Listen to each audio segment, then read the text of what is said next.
sleep. Yeah. So, Fine. Yeah. I would live stream it. Okay. Bye. I'm going to sleep.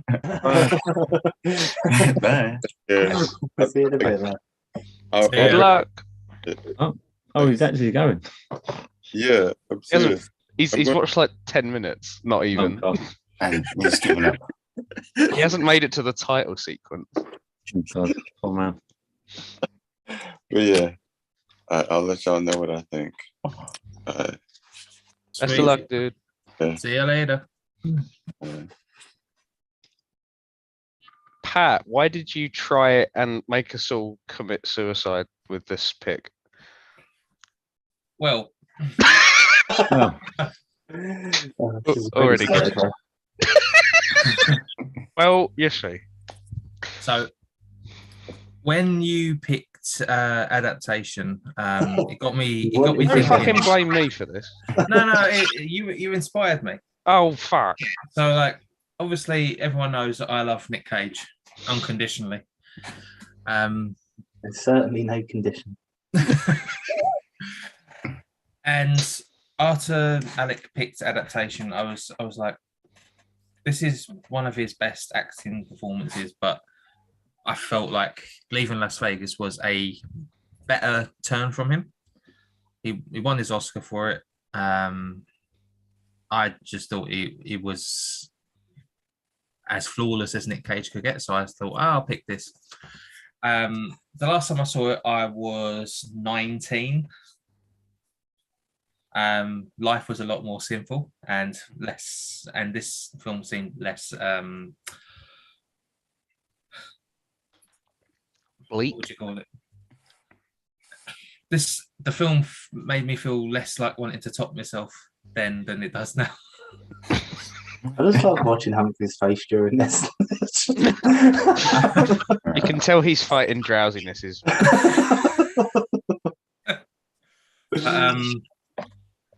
If I fuck about with my face more the more awake I am.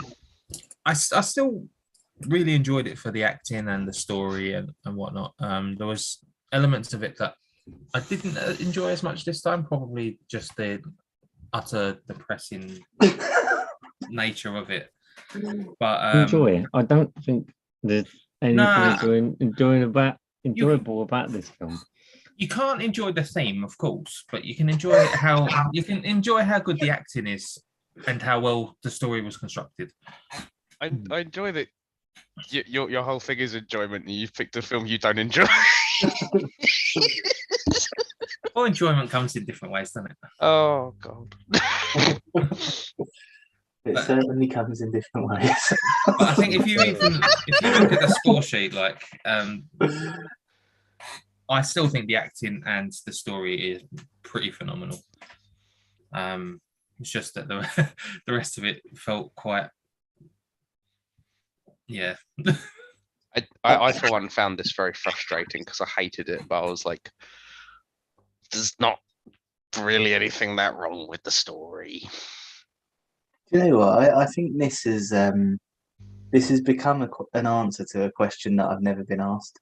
I think if anybody asks me now, like, what's the best film that you never want to watch again, it's this. Yeah. It's like there's a lot to it, and like I said the other day, I think some of it is like genuinely beautiful, but like I never ever want to sit down and see it again. Because sir. I was just gonna say the one film that I've seen that I'd also put in this category, but more so, is 12 Years a Slave. Yeah, kind of. Yeah, I think you can get more. I think you can get more from 12 Years a Slave, though. I find that so difficult to watch. It's Blade Runner for me. It's good, but I never want to watch it ever again. Yeah, it's good. I might watch it again tonight. Oh, dang.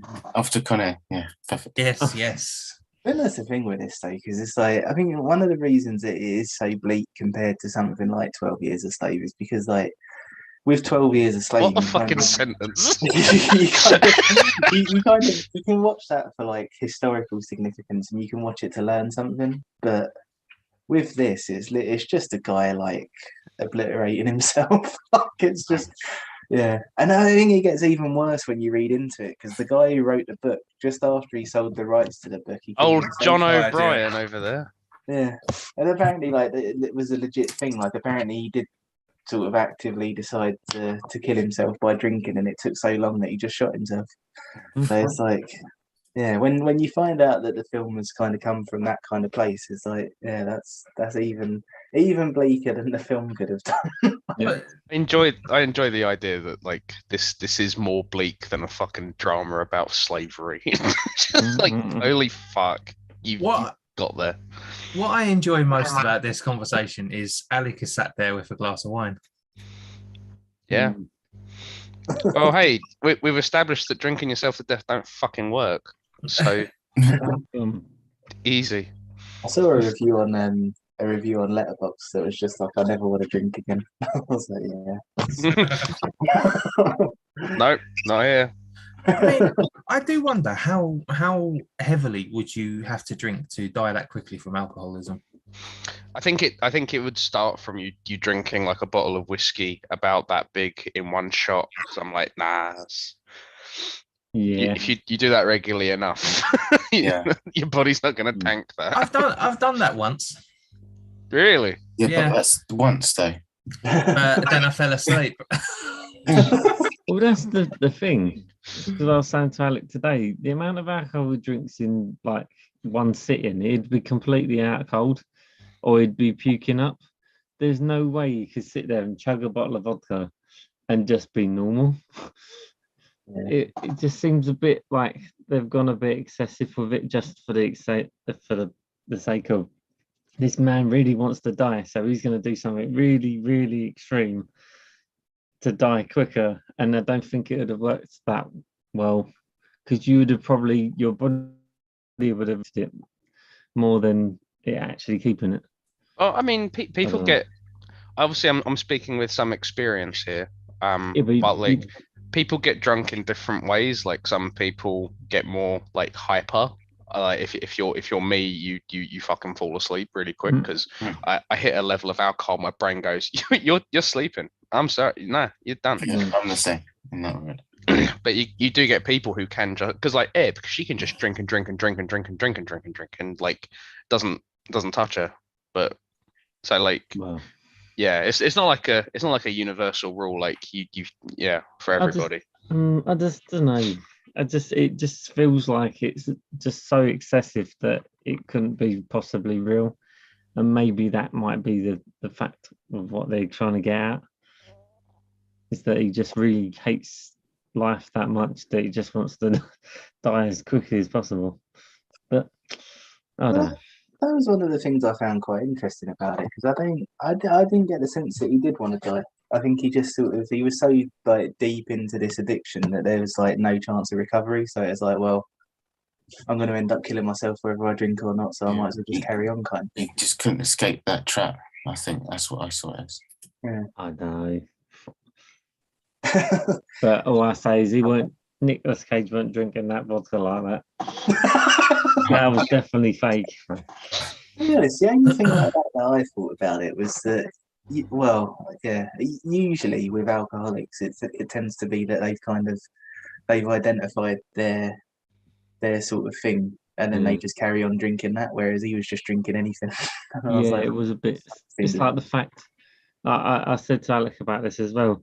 The fact that he goes from drinking like a glass full of like whiskey, and then he's drinking tequila in the same amount. Like, I would have thought your body would. Just to clarify, we're talking about the guy in the film, not me. Oh yeah. But yeah, it is a bit. Yeah, because also the fact that you look at all the bottles of alcohol he's got, it's a bit like. Yeah, it's kind of set dressing it to make it look like it's more extreme. I don't know. I was also wondering at one point, and I suppose this is where it becomes more relevant that he's a screenwriter, I suppose. Because I was thinking like the amount of money that he must have been burning through to live in Las Vegas and drink all of this and spend all of his time with prostitutes. He must have been very well off. But then I thought, to be fair, maybe he's getting royalty checks still. Yeah. This was the thing, because like I think like my problem with the Exorcist prepared me for this. Mm. So I was like, it's not immediately like story relevant. He's a screenwriter though, is he? And it's just like, oh no, it just explains like he was making bank at one point and he has Yeah. got money to fucking burn. And it's like, and again, it's sort of like the Exorcist. It's like, yeah, his position was like really, really profitable, but it was also like not invincible. Like Yeah. he has like fucked up, and Thinking about that when he sells his Rolex and he says, "Oh, I'll get $500 for blah blah blah Rolex," and you think if it's probably worth way more than he's selling it for, and he don't care, he just needs that money then when it could be sold for like thousands of dollars. Mm. Yeah, excuse me. I was going to say, I remember watching this, and I think I have the same kind of recollection as Pat. Like when I watched it previously, when I was whatever age, it didn't seem to be as grim. Makes sense, but I think now I understand the world a lot more, and films as well. It's like this film just pretty miserable. When you were talking about, it's like there's scenes where Nick Cage actually got fucking wasted to play it. I was expecting like a much funnier kind of film, but like I don't know. It is just sad from the get go, and it's like Well, I don't know. Like it, I think that's my big criticism of it. It's like it's so one note, and it's like he gets drunk and he gets drunk and he gets drunk and he gets drunk and he gets drunk, and that she is abused and she's abused and she's abused and she's abused, and he everyone's telling him to change and get better, and she's the only person who just accepts him for who he is, and that's like her gift to him. Like everyone else makes it like a problem for themselves, and she's just like, I respect this, and she accepts him, and she gets rewarded with a big violent gang rape at the end, and I was like, fuck, this is horrible. Yeah. What a horrible film.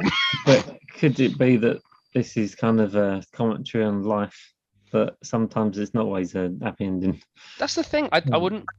I had the temptation to go, this is so cartoonishly bleak, and then I was like, I don't actually. That's not fair, because it's not cartoonish necessarily, because I imagine there are people who go through this, and I imagine there are people who, I imagine life does get this shit for people, and some people don't get better, and it's like, yeah, that these are all things like I don't like to think about, but like, yeah, this story probably does have its place. Like, yeah, this is about the guy who doesn't get better. Also, it's like, yeah, but you I think hate it. about kind of some of this is kind of their own doing in some respects, because they've made the choice to go the path they have. So like, she's chose to be a prostitute. It might not be the right choice, or it might not be the choice she wanted, but she's made that choice to do that to survive.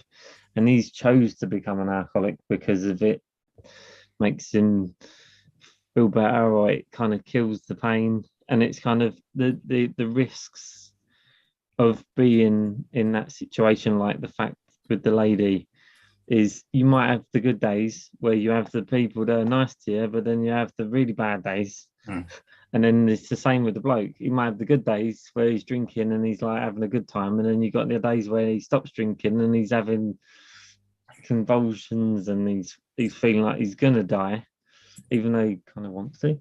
But yeah, it's that kind of, yeah, that makes sense. It's kind of, it's their choice in some way, but there's always going to be a really, really bad downsides to it, like anything. But yeah, I think that's kind of what they was trying to say. Here's the thing: it's like, if someone is that hell bent on just obliterating themselves, as Rob put it, like, do you stop them? Can you stop them? Well, yeah, And it's like everyone before he meets her is like trying to reach out and telling him to stop drinking and just kind of get a hold of himself and stuff. And that's not what the film seems to think is right. yeah, because my nan used to have a neighbour, and he was an alcoholic, and he kind of went on like it was like on the on the ocean. He kind of would have it'd be I knew your mum from somewhere. Yeah, funny. To blame. But no, he would. He'd be like a high function alcoholic, but he'd go like have good days, bad days. Hey, I'm high Go functioning. along. Functioning sociopath. What? I'm being serious, dude. I'm being serious. And what happened in the end was he got to the point where it did actually kill him. But yeah, he would try to get help, and then he'd have a bad day, and then it'd get really bad, and then you drink, and then next day you'd be fine. But yeah, and in the end it kind of caught him. Yeah, and he died. So I would just like to say for anyone who is concerned, this was half empty when we started the call. yeah. So Yeah, it's one of the things it's hard to kind of get out of when you start, because you have a reason to start, like he does in the film, and it's kind of, if you got that support and the willingness to kind of change, then it will. But if you haven't got the will to do it, and people kind of see that that's what your life choice is, then you die. So, yeah, and like that's kind of what I'm trying to like get at with this. And it's like I was saying to you earlier, it's like if I'd want to rewrite it and go, hey, yeah, no, he finds solace in her, and he decides he wants to, he decides he wants to try and make a new life with her and stuff, and she's worth living for. That's not what the story is. That's not what this story is interested in. It's that is kind of a bit more realistic in some respects, because life isn't always going to be that nice ending. It happens. Like the fact that he's a really horrible person when he's drinking, and he tells her, and he makes her cry, and yeah, it's just kind of part and parcel of being in that situation. But also, what I said earlier on to Alec Rob was the fact that because she's a sex worker, people kind of see her as like a piece of meat. So, like, if stuff happens to her, people, like in the cab, when the bloke's saying to her, like, "Oh, what's happened to you?" and he's not being sympathetic with her. He's basically scolding her because she's a prostitute. And it's very apparent, like, the fact that women get treated so bad in that industry because they're just, oh, I'm going to sell myself for money. Okay, you can be treated however you like because I'm going to give you money for it. So yeah, it's pretty grim.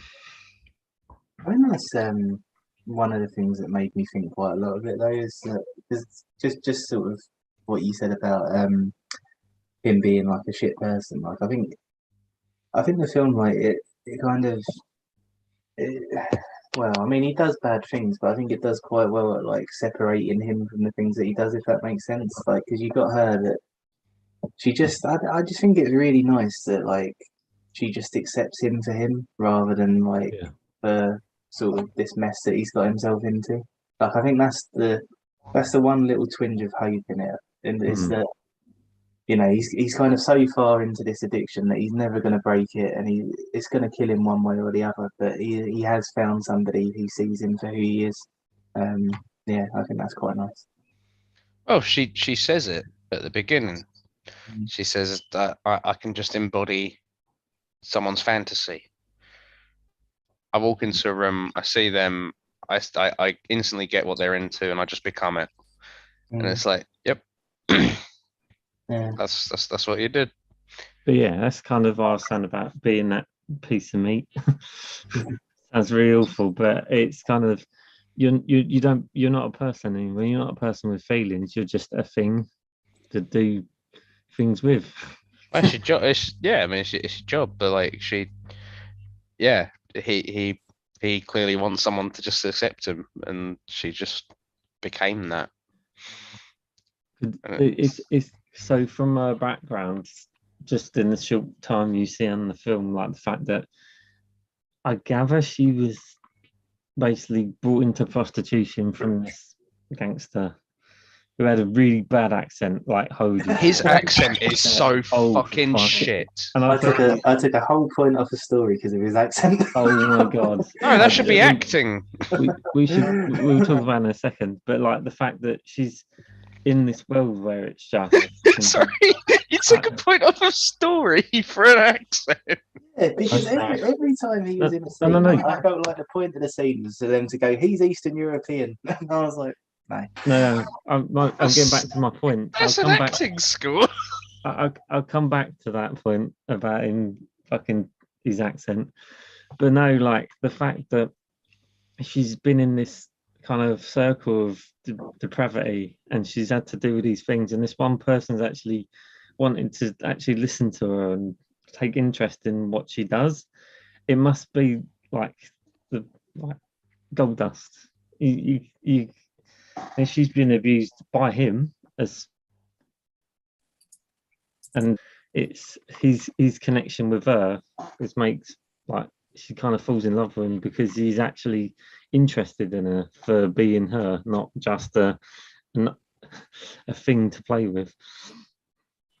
But yeah, talking about his accent, It's fucking terrible. I'm thinking, is this supposed to be put on like in the film? He's kind of making.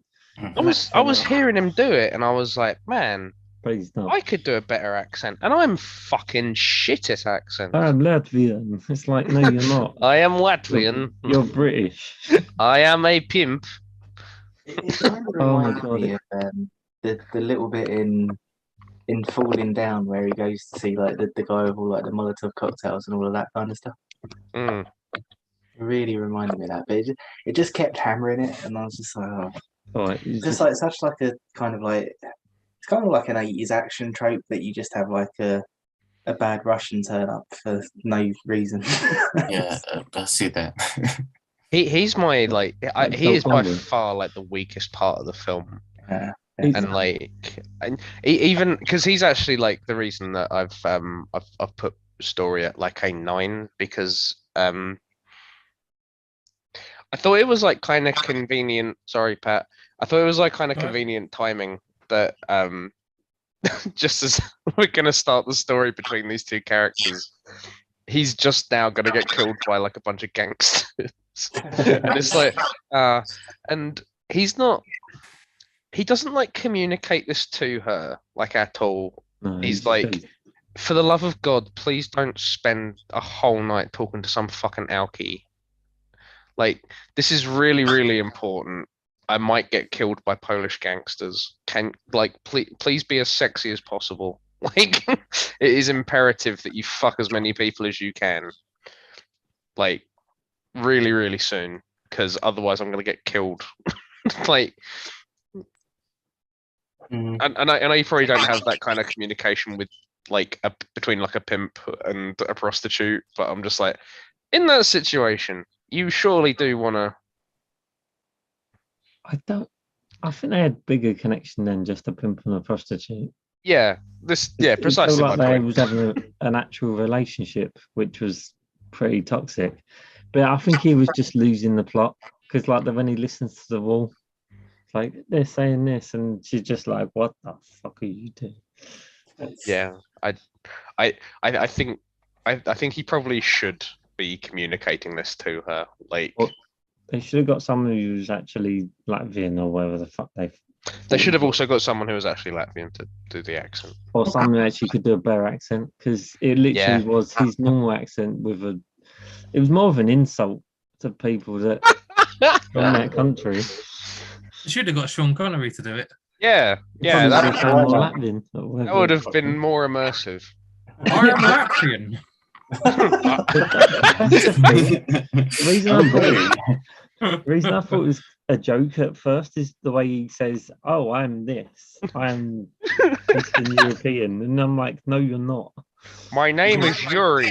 You're, am- and I've got a really shitty I am a accent." Latvian pimp. I'm like, yeah, all right, Sean Connery. No. I believe you think it. I just that was and my other main problem with this film, and it was the fucking music that was as loud as they're talking. Oh my fucking god! I didn't realize it when I watched it originally because I probably didn't really pay any attention to it.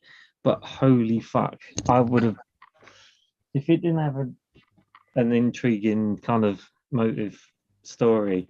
Fuck, this film would have gone off because I would have just gone no. It was reminding me of fucking Lethal Weapon, where I was like, Lisa, fucking stop that stupid saxophone. But then I was going like, Sting, stop singing this shit song. Like, Yeah, stop Sting was a it. bit of a weird choice. Like, Why is does it so loud? It was an odd choice, yeah, right. I'm hearing Nick Cage go, and then I'm hearing her like, and I'm just hearing Sting going, oh my heart. And I'm just like, stop it. Just stop it. Every now and again there was a scene where like exactly that was happening, and I was just sat there like, oh, I'm getting sensory overload, man. This is too much. It I It's like becomes, four people talking at once. physically cannot hear the dialogue you want me to hear because Sting is wobbling. the Points as problem well is, where like it was either too loud or too quiet, because there was other points where Sting That's was okay. just like in the distance somewhere going like,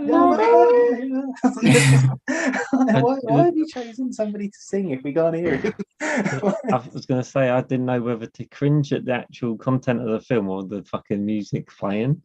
It was just, It dates it so badly as well. I Like, think where you're so It dates it aware too earlier it's, than where it was. yeah, where you're so aware it's Sting as well. yeah. And you can, as soon as you hear him, you're like, I can see you in the fucking recording booth. I can, Yeah. you were sought out, like the filmmakers sought out. I need Sting for this, I just and it's like it is just yanking me out now because I am so aware it's him. yeah, and it's not just like one or two songs here or there in insignificant spaces to fill out like lack of actors. It's literally they're talking and he's singing and they're like, "Ah, fuck off!" I can't hear what they're saying because it literally is the same level. Yeah. And like, who fucking thought of this? Like, I think Why they were did you trying do to. I reckon what it was. They was like, we're gonna get Sting to sing a song in our film. No, you mean the whole fucking film? He sings multiple songs.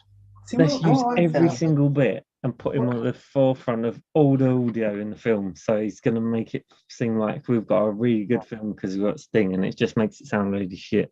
It's ridiculous. What I found really weird was that the director's got a music credit. So I was kind of like going into it thinking like, Oh, oh, that's interesting. You don't normally see that. But it's like, how has he directed the film and made the music for it and ended up with like such a mismatch? Because there was even points where I was like, this music isn't making me feel what this scene is supposed to be making me Yeah. feel. Yeah, I kept having that. I was like, hang on, I thought we were doing a dramatic bit, and it's going. But there were so Was many it? points where I was watching it like, I'm supposed to be really fucking sad, but this music's just relaxing me.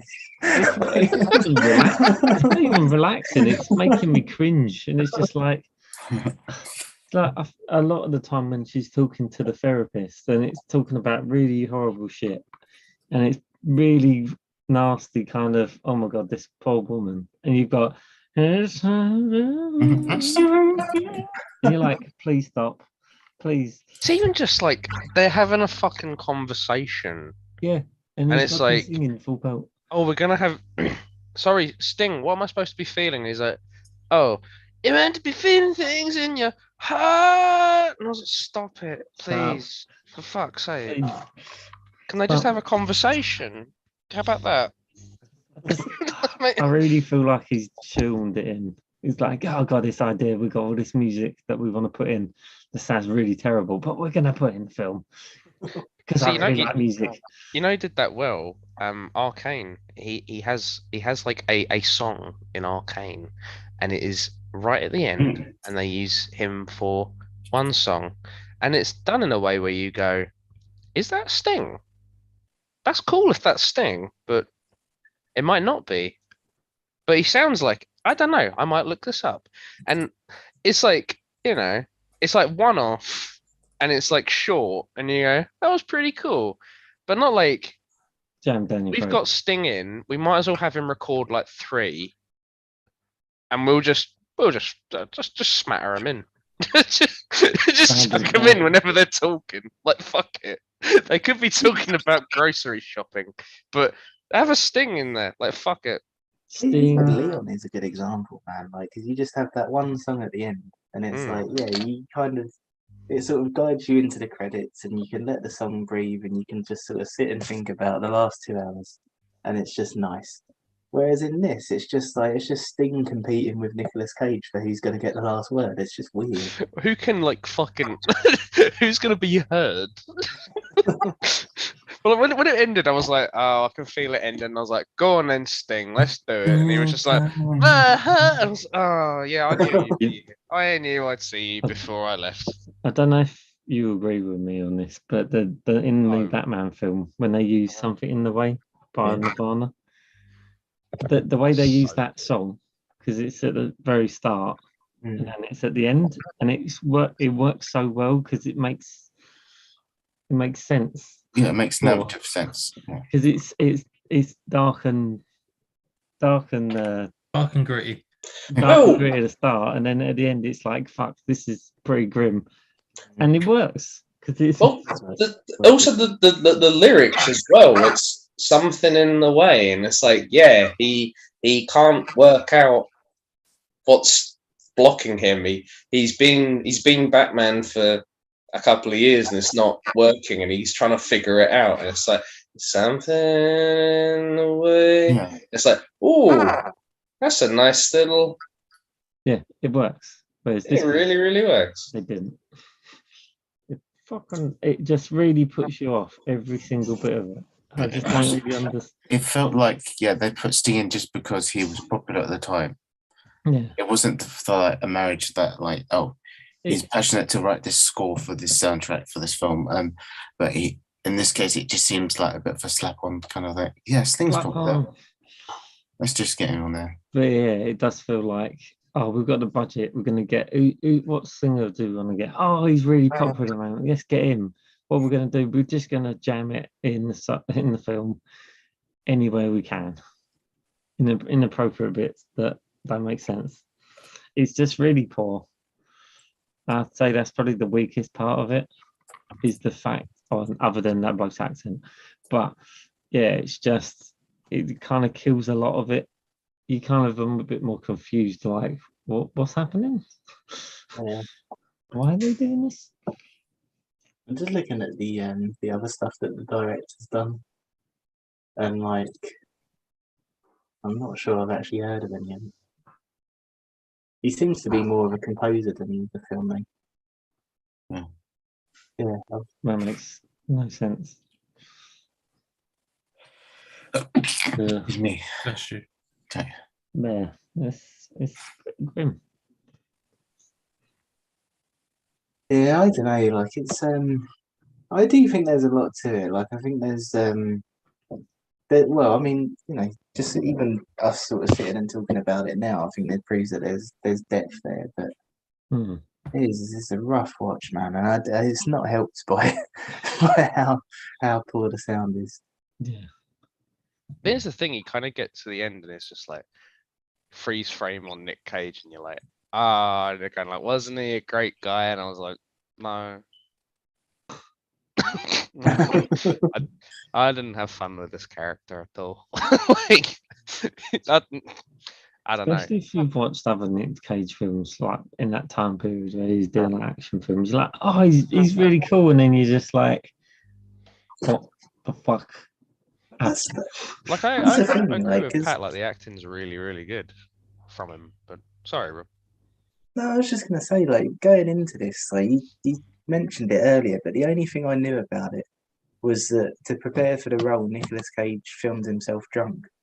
So I was kind of expecting something hilarious, because I was like, man, if Nicolas Cage has filmed himself drunk, then this has got to be good. And then I must have got about 20 minutes in before I was like, this is not what I was led to believe it was. Especially when you consider this is what, like, the year before Con Air was. Wow. I actually, I said that I didn't have a single like favorite moment of this film, but I was just thinking my favorite moment of this film is when he gets his nose broken. And it's really strange. It's because that was weird, actually. It's the way he reacts to it. Is because he's not actually being aggressive at all, and the bloke just headbutts him, and he's like, "What the fuck?" The bloke says, "You gotta leave now," which is like completely fucking bizarre. It's like all the people in the film, like the people that are not the characters in it, basically hate everyone. Because like the people that live rent the place, they don't. They basically treated them like shit. The people in the bar treated him like shit. But no, it's the fact that when he goes back to the rented place, and he's like, and he's got all the blood on his face and down his shirt, and I'm like, it's a brand new shirt. But it's the way he just doesn't give a fuck. It's like, This is what I think Rob's possibly getting at when he's saying like there's more to it than just its misery. But like it is just like this all of those characters are sort of emblematic of society and how if you are hurting and if you are lashing out, it is easier for people to go, can you fuck off? Like you're causing me problems. Like you there are like several characters who are like, please get out of here. Like please you are causing me issues. I need you to like just get away from me. And it's those it's those landlords, and it's I think the last one is the woman who sweeps up the glass, and she's proper fucking like doing that smile, but she's like, yeah, can you fuck off? And she's got like, this is so horrible. I'm surprised she didn't. Well, if I was in that situation, I would have probably slapped her because she was being so fucking horrible. She can clearly see the bloke's got a problem, but she's like, can you please go away? Like, that was the thing. I spent the film going like, man, this guy fucking sucks. And it's like, yeah, I think you're kind of meant to do that. I think you are supposed to go, can this guy just fucking sort himself out or buy a rope or something? Like, fuck off. But that's not. I think it wants you to have that feeling. Yeah. But it's like, why do you feel that? It's a selfish reaction to it. This guy's clearly hurting. This guy's clearly got something wrong. And your instant reaction is like, oh, can you just get away from me? Can you just do this somewhere else? Yeah. And I think back in a minute. Oh, drink. No, I didn't mean you, Pat. Don't do it, Pat. Pat, I've just seen Pat's name. Yeah. For fuck's sake. But no, it's still quite relevant, this kind of point of people don't really care. So if someone say someone fell over in the street, a lot of people, and if it was someone who was drunk or someone was in like proper bad shape, most of the time they don't want to deal with that problem because it's that type of person. Whereas it's the same with this film, and it's probably it's always going to be the same. If you're inconveniencing people and you're clearly in a state that is not favourable, people are going to go, no, don't touch you because you're too much to deal with. And it's like in the casino, like that one is like that scene is quite poignant in the fact of she tells him, oh yeah, they let me take you out because they was going to throw you out, and I told them you're an alcoholic, and it's just that bit of dialogue that kind of sums up like the social commentary of how people are. It's only because she's explained the situation they've let them not throw him out, and it's so sad because it still happens to this day. But yeah, sorry, that's Rob, why. I was gonna say, Rob, I'm really sorry. I talked over you, and then I did it again as you started talking. I just said, hey, Ryan, you've done it again. I'm gonna stop the cycle of violence here. Let's go. Yeah, no, I think I think that's one of the reasons that I really hated him as a character, because basically I think the reason I kind of, I don't want to say got along with it because it did make me miserable, but like I think the reason I sort of took something, if you like, is kind of similar to what I was saying last week about how I get with like horror films and that kind of thing. So I think I spent a lot of this film thinking, like, realistically, how far away are you from that, from becoming that guy? Like, just sort of, ending up in a situation where you can't get yourself out of it, and basically your only choice is to carry on down that road until you die, kind of thing. And when I was sort of thinking of it like that, I was like, man, this is actually, yeah, there's a lot here because, he's found somebody who accepts him for who he is, and that's a really touching thing because he's in that situation that I don't think any of us are too far away from, given like, if the worst possible circumstances happened, then any of us could be there, kind of thing. And that's why I really didn't like the pimp character, because I was like, I feel like the only reason he existed was to add another layer of misery, and it's like there's enough. Like you There's don't enough misery. But Well, he exists to get killed to free her up. yeah, I think that's the only really, It's- that's the only yeah. real reason he's kind of in it. Is so that she can actually enjoy the time with him. That's the only reason it's. And also to be a bit more of a fucking cunt and just like, oh yeah, he abused her as well as other people abused her. But I also think as well, like being a prostitute in Las Vegas at that time, surely the setup would have been a bit more professional.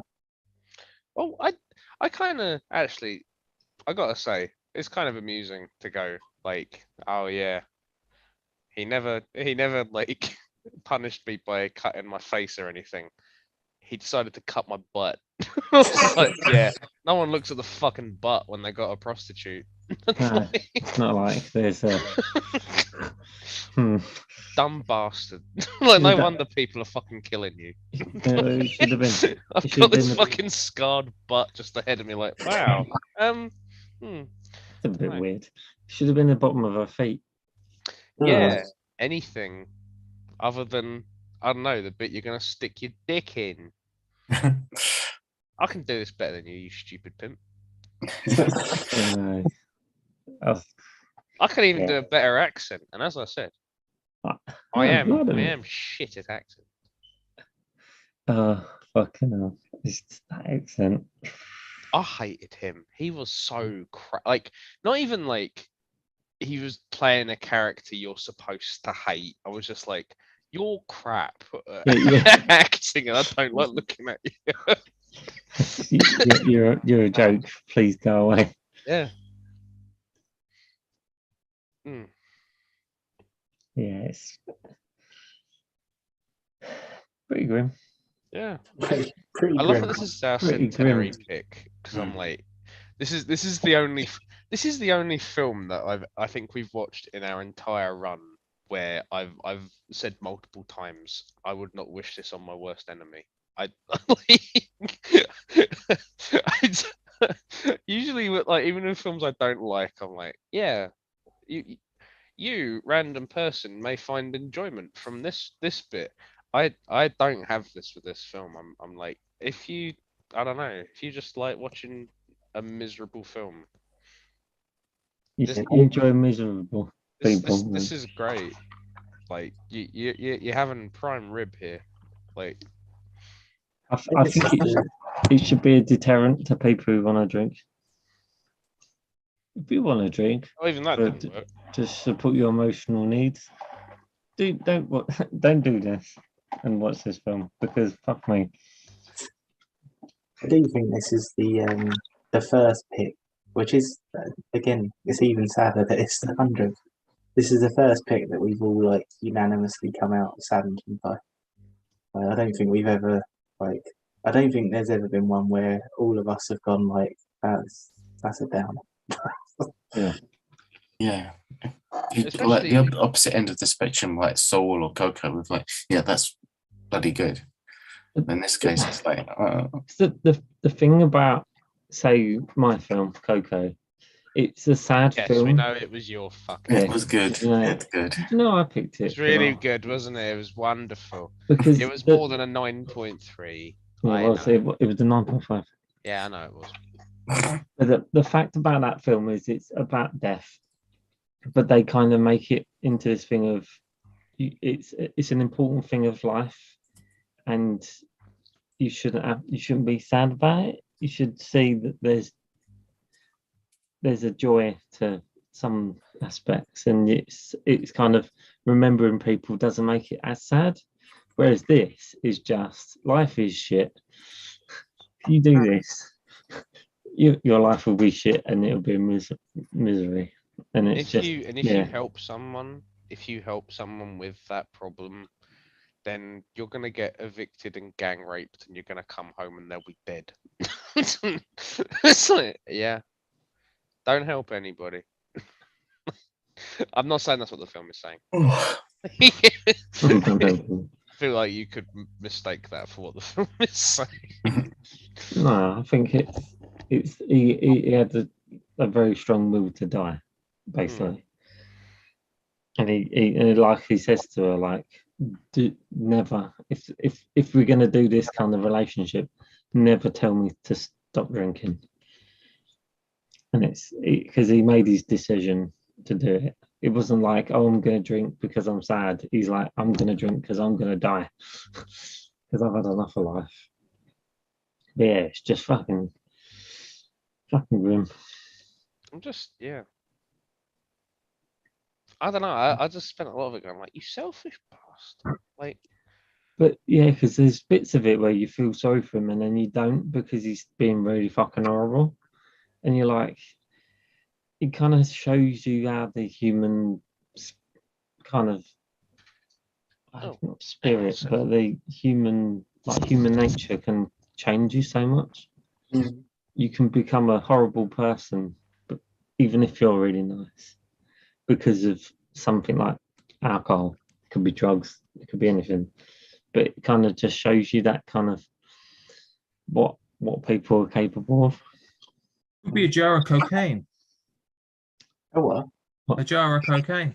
Oh, you said a Jericho cane. I was like, what the fuck? Jericho. The walls of Jericho. A Jericho cane. But yeah. that's like extra frustrating for me because I was like, story. There wasn't that much wrong with the story. Acting, apart from him, there wasn't really a lot of problem with the acting. Purpose, Yeah. I felt like it wanted to depress me, and it did. Good going. I am really depressed. Cool. Especially after Wackamamas. Production. Oh, here we go. Yeah, that was the thing. I'd spent that day, and I was like, I just had the shittest service in Wackamamas. I've heard Daniel roughly 300 times. Had a shitty trip home. I might as well just finish this up. And I was like, leaving Las Vegas. And it was like, life is terrible. You're going to watch Nick Cage drink himself to death and his girlfriend get abused over and over and over again until she gets violently gang raped. And then she comes home and he's dead. And I was like, glad I got this all in one day. This just this is just ultra condensed, just misery. And then I woke up early the next morning and I was like, fuck it, I'll watch it again because I'm not paying for it twice. I'm just gonna get this all out of the way. I need to get rid of this. Just in case you forgot, it was pretty miserable. It was what? I said just in case you forgot, it was pretty miserable. Yeah.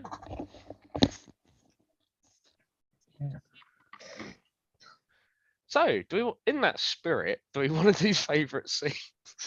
Yeah. Wait, what? I've only got one scene that I'm impressed you got really like. one. Well, it was just I was pulling at straws when I picked mine. It was like the most kind of upbeat part of it is the fact that he gets his nose broken. it was when he was filling the trolley that made me laugh. When he was See, the very he looked- first thing. Huh? The very first thing. Yeah. Yeah. It's like he looked so happy filling the trolley full of booze. That makes I like- sense though. The less information you have, the Yeah. funnier it is. And then by the second scene, you've gone, oh, actually. I love that, like, the centenary pick, and it's like 5 seconds in, and it's already peaked for you. To be fair, Rob, I kept forgetting it was a centenary pick. I Even though- mentioned it enough. Yeah, Even though but we that's said the about it. thing. That's the thing. Every chance you got, you're like, Pat, it's the 100th pick. You better make it good. Pat, it's the 100th pick. Pat, leaving Las Vegas. Pat, what have you done? Pat, We've 100 picks. We started with Cabin in the Woods. Like, it's just, it's a bit of a laugh. It's That was horror depressing. elements. It's very, It's good. I think it's pretty clever. And then we've ended with just, depression. yeah. Rob, here's the lesson for the future. When we hit 200, don't give me that pick. Yeah, please don't give Pat any more like significant picks. To be fair, I'm not sure you could really one up this. Hmm? I don't think you can really one up this. Yeah, the 100th pick's really special. Yeah. And look Is it? what you've done. It's just a number.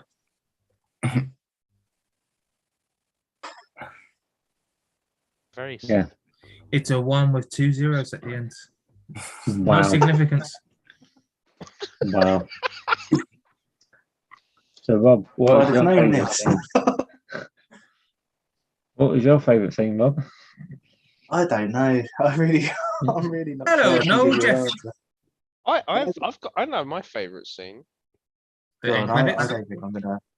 My favorite scene is when they're by the pool and she starts pouring whiskey on her tits because like my brain re-engaged and I got like a fucking hit of dopamine and I was Yeah, like, oh. oh my god. And I like it made me remember that I was a human watching a film and I was like, oh what? Yeah. There we go. Alec got excited. I did. And then he falls on the table. And then he And falls then on the he's table like, and then we "Oh." start this all over again. And I was like, oh, I saw some tits, I guess. Like, wasn't a complete loss, but that hit of dopamine was fucking valuable an hour and a half in. So yeah, that was my favorite scene. It's really hard to pick one because it's like I don't know. I'm not. Yeah, I think it's the. Do you like the scene where he drank? And he drank, Like that kept whole film. drinking, and he kept drinking, and she kept getting abused, and she kept getting abused, and she kept getting abused. Well, that's the thing. It's like it's the phrasing. I think it's like favorite. It's. I don't know. It implies something should have been enjoyable. I don't even know. One thing you can say about my picks so far this year is it's been consistent in not being consistent. Oh right, yeah. They've been very different films. The Birds, Yeah, that was. this, and the other one. Can't remember what I picked else. Like, it's one thing I can't remember, but you picked it. Oh yeah, E.T. Well, there's The two Birds, picks for E.T. and me. leaving Las Vegas. What a contrast. We'll wait till you see what else I've got this year. Oh fuck! I can't begin Oh, to. imagine. please. It can't be any more depressing than this film. Oh no, this is the most depressing one. Really, is it? Yes. Well, let's hope so.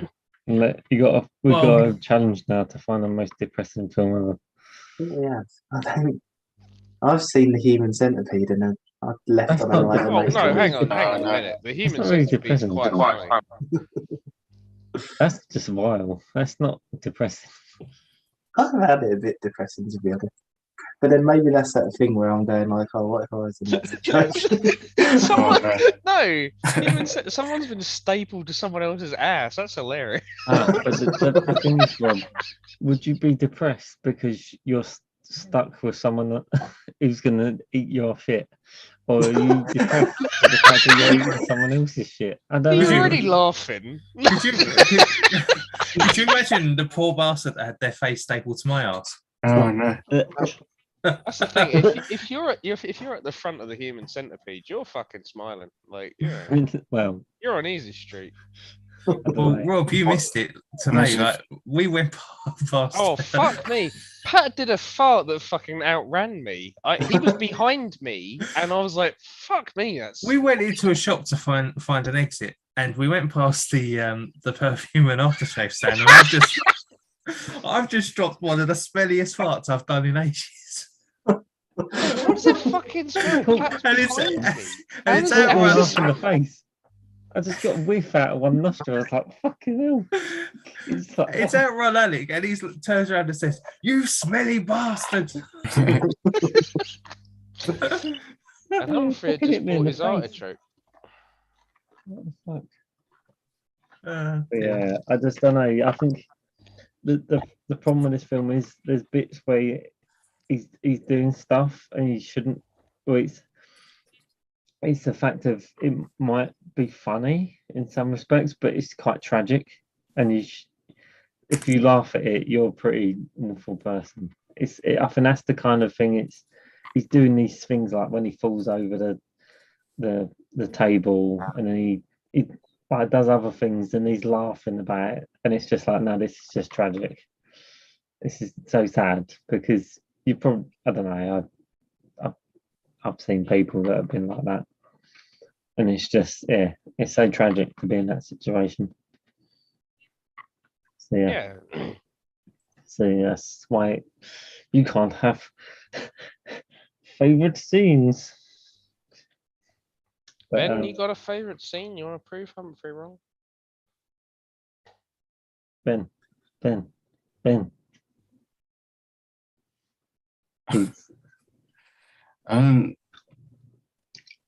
Please. This is tricky. It is very tricky because Rob can't even. I picked mine because it was so absurd. Like Alex one where she pours all the One with the tits, yeah. whiskey on her boobs, and that was because it was more like whiskey upbeat. tits. But then, literally, like you said, it's like minutes later. Then it's back to reality when she clappers and the. Oh, Bobby, thank you.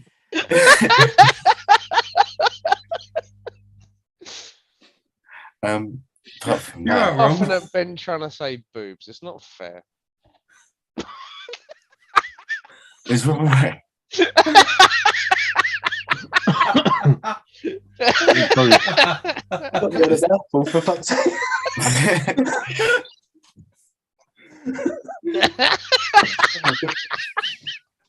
I think that scene, it's actually the only scene in the film where it's like a nice warm light compared to the rest of it where it's just normal white, it's dark. That's the only scene where it's kind of got like a nice warm glow to it because it's such a nice moment to actually have a connection.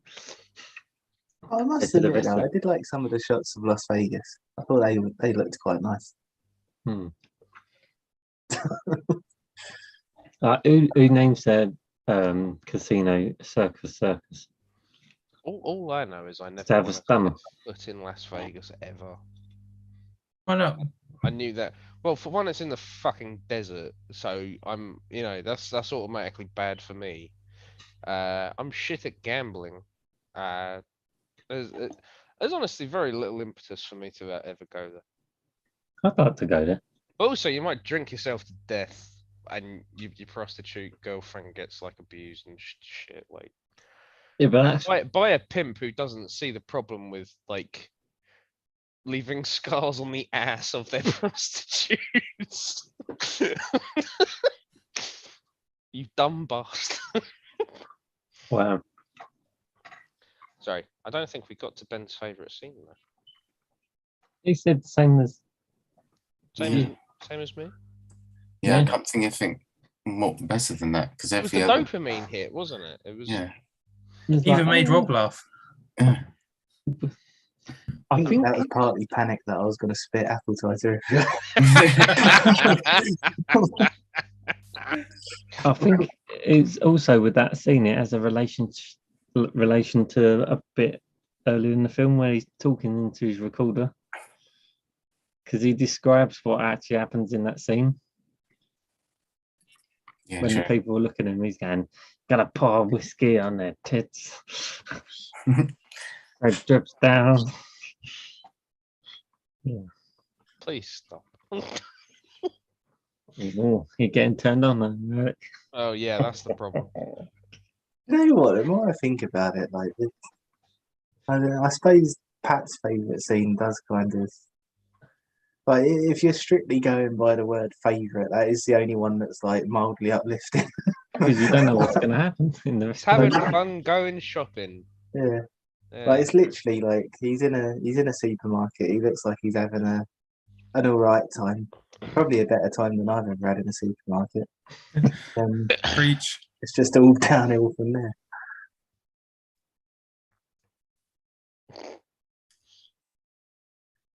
Oh, I'm honestly trying to think of other scenes, but like they were all just the same scene. Like Nick Cage drinking. Yeah. That's my whole problem Oh. with it. Like there's like about 30 scenes telling you the same thing. And it's like, yeah, no, I get what you're doing. But they get progressively worse. Like the fact that he's got the 2 bottles in the shower. It's like, fucking hell. Yeah, and it's like she just wants him to eat like plain rice, and she's like, "Can you please see a doctor?" And he's going like, "What?" And you're like, did "Ah, I did like that little touch of the ice cube, I must say. the ice cube." So where he's got the rice in front of him and he doesn't eat the rice, and then when she leaves, he picks up an ice cube and eats that instead. Oh. Oh.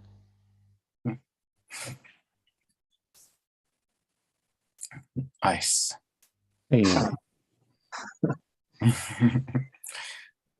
Yeah. So, So I don't know. There were just so many scenes. Like I don't know. Even in like the pawn shop and stuff, and like Yuri's trying to sell shit, like just as much as he can, and he's just like doing his absolute best to go. Can you please just fucking buy this fucking ruby? I am desperate. And then Nick Cage comes in, and he's like, "Oh, 500 for a Rolex. Don't mind if I do." And I'm just like, Yeah. fine. Dickhead. I don't know. It always just seems like it's such odds with itself, and it's like, wasn't this guy fantastic? And I'm like, no, no. he wasn't. He was kind of a dick, actually. I never got that from there, I don't think. I think He I fucking griefed people. I don't know. He was just like, oh yeah, no, he was just being smug at people he didn't have to be smug at. He could have just gone and fucking sold his watch and walked back out. But he's had to gone like, yeah, no, I know, you're having trouble, but I've got like 500 quid off this watch. It's great. And I'm just like, do you have to do this? Do you have to Yeah. smear it about? All over the walls. That's what she said. Well, that's what John did in his mum's house. Oh. Whoa. Yeah. Can you play? Yeah. If I'm just gonna leave a note for this one, can you please pick more films where the person like cuts people's faces off and wears them, because they're more fun than this. I may have something. Face No, off. that's my film pick, you motherfucker. Well, you better Can't get to it keep before doing me. this. You keep stealing things. That's gonna be it. No, because there's 2 films that have that. You're theme in it. you're the biggest film thief ever. Um, Beef.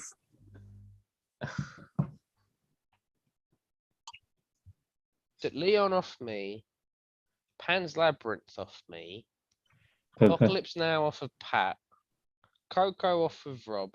I'm sick of it, Humphrey.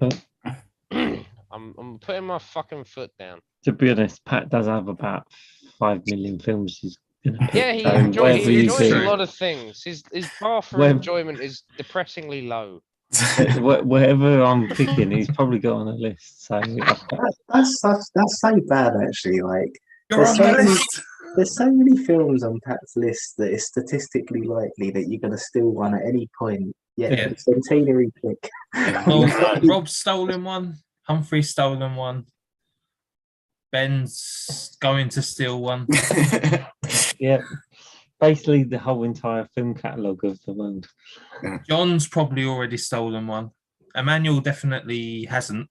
To be fair, No, John's they're not all in here foreign. anymore. No, I thought you no, did take. He stole. Let me in, right? no, Oh yeah, he did. He did, yeah. And technically, fucking Girl with the Dragon Tattoo was on my list as well. Yeah, I think true. it says something when you have to check your DVD collection for what you're about to pick. He You're also stole. heaving- You're heaving. I can see a fucking bend in the top, and Yeah. I can see the shelf Wait a bending. second. But it also Pat, is a It's Bowie. DVD collection that Yeah. reaches to the fucking ceiling. Is that It's a on Blu-ray? load-bearing DVD Yeah. shelf. So the pops have been replaced. What That's right. the fuck? You're If telling you me take a that whole DVD stack, out of that, the wall's gonna fucking go. it is curving. One I need day, another cabinet, to be fair. really? Fucking hell. But I'm limited for space, so that's just gonna have to do. What'll happen is we'll talk to him next. He'll go. He'll have like a big black eye, and he'll like, "What's happened, Pat? Like, all my Blu-rays fell on my face." So the reason why Pat didn't pick Silence of the Lambs is that it's right at the bottom of that pile. no, Ben, it's right at the top. How One can sec. you have that, Let me man? go and point to where it is. On it. Oh my god! No, it's right at the top, and he can't reach it. Sorry, if Pat dies due Oh to my God, it is DVD there. injury, Oh, it's kind of in the middle. Oh we my can't god! do this live. It's like 3 rows in on the bottom quarter of the. Pat, of the stack. please don't remove a DVD from your bookcase. Like on I do it all the YouTube. time. I've got to stick Whiplash back as well. And you got whiplash by removing a Blu-ray. My god! I never realised that they're all fucking Blu-rays. Yeah, You I've need a got bigger bookcase. a stack of DVDs somewhere as well. Not as big though. It's like 12 DVDs or something. Pat, you just get a bigger bookcase. I need to find one. If anyone can recommend a bigger bookcase, do let me know. Yeah. They're surprisingly hard to come by, to be fair. Like, Yeah. even on mine. So if you look at the top of mine, I've had to put bookends up there so that I can go onto the top of it as well. Oh, fuck. Yeah, that's the only way, because otherwise you don't want to put another bookcase on top of I that. love that they're on the fucking Can thing. you not get Big a difference though between me and Rob is very particular in the films that he likes. I like everything. The big difference between us is that you've got all the Fast and Furious films. And that's like 10 films right there.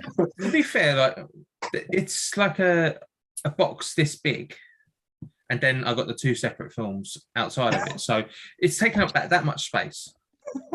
That much space. There we go. Yeah. Not like Which anything isn't a else. lot. Well, I think- well, I mean that's relative when you when you're supporting your ceiling with it. I think my DVD Blu-ray collection is probably one of your shelves. This one show. Just one. I don't really have that many. I've probably got that many. Because I only have the ones that either I've been given or like my favourite films. Like Deadpool, Watchmen. And next pick outside of Foreignerville round. Mad This is the Max. whole thing. Rob, they spent the whole day going like, oh, should we go and see Doctor Strange? And I was like, if you want me to fucking bitch and moan the whole fucking time, we'll do it. Don't worry. We will do it. No one wanted to play. The fucking best Well, bit is go on. the best bit was Simon didn't know we was joking, and he fucking out of the blue went, "We'll go and see that." Alex, I was just sitting down there pissing myself. Like Alex, like, I can't wait for this fucking With- car ride with Simon where he's like, "Why do you hate Marvel?" And I'm like, "Oh, Simon, I'm glad we got Do 4 you have- hours." To be fair, Yeah, the I way like you that. are with Marvel now, I will never watch a Marvel film with you. That you know what? That's okay. I'm probably not gonna watch a Marvel film with me either. what? There we go. What do you mean? What? What? What? Marvel depresses me more than leaving Las Vegas. How is that possible? I don't know, but it's doing it. I can't believe, Pat, how many Blu-rays you got. I get that all the time in this house. I can Pat, understand you need to why. get rid of these. My God. Oh, I don't. Like, no, what? Like, and you- I need to add to it. I enjoyed more things. God, that's just mad. I might need to get rid of my alcohol to fit more. To fit more. More alcohol. Get rid of my alcohol to fit more alcohol. It's been a long day. It's been a long day. It kind of makes sense because if you drink it, then It's a Yeah, good place one, it. right? There was a point last year where John really pissed me off, and to apologise, he bought me unicorn gin. I've yet to open it. is it? Oh, It's been sat there for 8 months. it's. He's gonna be really upset when he watches Get. it. Shall I sit, Pat?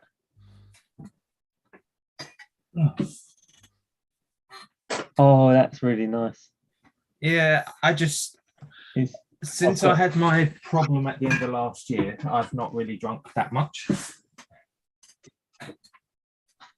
I've got like 3 bottles of Jack, a bottle of Gordon's, that unicorn gin, and a bottle of the Serrano, and that's it. Yeah. This Serrano's actually quite nice. this I'll 3 tell bottles Graham. of Jack Daniels. Why did you waste your money? Oh, I love Robin had his Jack. fucking earphones on. That was annoying. I love Jack. Yeah. Yeah. I have been recommended to try Kraken. Yeah. You like the crack? Crack. I've got a bottle of. I genuinely thought you were gonna say crack. Personally, I like Dead Man's Fingers Oh dear. Oh yeah. Who's fingering who? and Kraken. So I have Dead been man's recommended fingering to Kraken. try don't, crack. don't mix them because you'll have Dead Man's Fingers in your Kraken. Oh, no.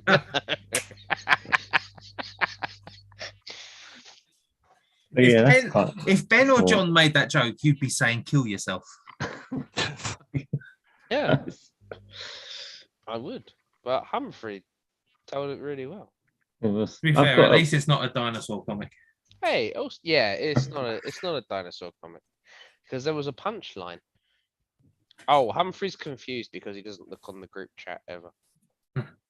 While But- we're live, John's got this thing where he will post comics on YouTube and no, Facebook. Don't know what happened there. He'll post Dino comics on Facebook, and there's not. He'll post like 7, and there's not a punchline between them. I wake up to it most mornings and I'm like, I That's feel not rude funny. not. That's not funny. I'm That's not like, funny. That's What, not funny. what the fuck is he doing? What is this?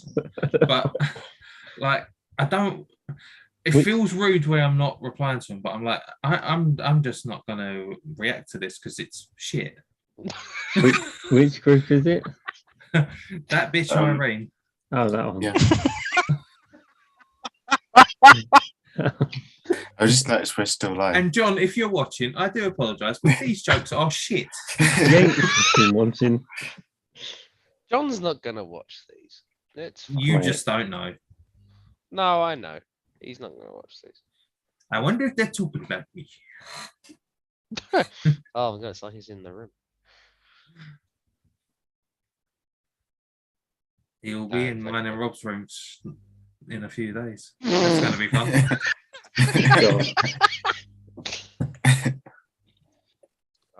man. You gotta live with an introvert. There's these comics.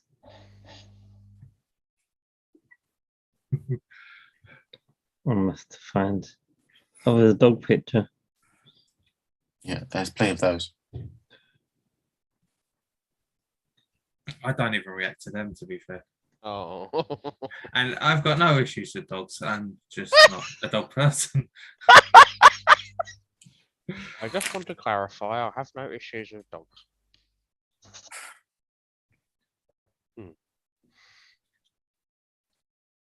Emmanuel, what's your Cake. Oh wait, what? What the crap? To be fair, You, I can announce it for him. okay? Somebody's yeah, name, innit? as the best man, I think Ben has. I think we announced all know where the fuck is. privileges. All right. Well, for those listening at home, all two of our viewers, all one of two which is our probably me. viewers who may comment or whatever. I'm sure Casey is sitting on tenterhooks, waiting to know. Don't know what he's doing today, to be fair. Oh, Not I found a watching this dancer comment. stream. That's what I know. Yeah, so Emmanuel will be picking one of his favourite films. He and Camilla really loved the first time I saw it on their iPad, not in the cinema. But That was a bitchy head movement there, Ben, on their iPad. But it struck a chord with them, and they've See had it nothing from but the great official things to say chat. about it. And the film is Your Name, a name of your. Your name. The name So it's Ben. It is your name. It's your name, Yes, Ben. yes.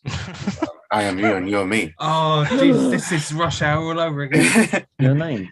Yeah. So I've Who just are you? found I am you. The is this the Yeah, yeah. So Yeah, Yeah, that's the go on. comic, yeah. Go The- through the- the entirety of Dino Comics and find me a punchline. I bet you no, can't it's do it. because it's supposed to be depression and anxiety because that's what he suffers with, Oh, thank you. and Yeah, that's I didn't bas- know that. and that's basically. I understand it, but it's not funny. No, it's not funny. That's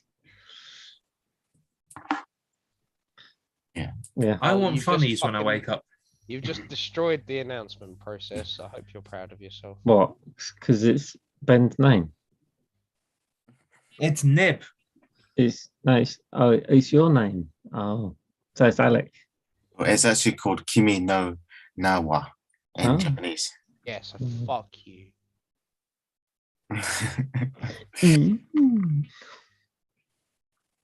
So yeah, What the fuck that dude? Jesus, Bob. You're gonna get suntan from that. Or severely blinded. Yeah, we're gonna do a live film club next week. Live from Leeds, Harrogate. They're two different places.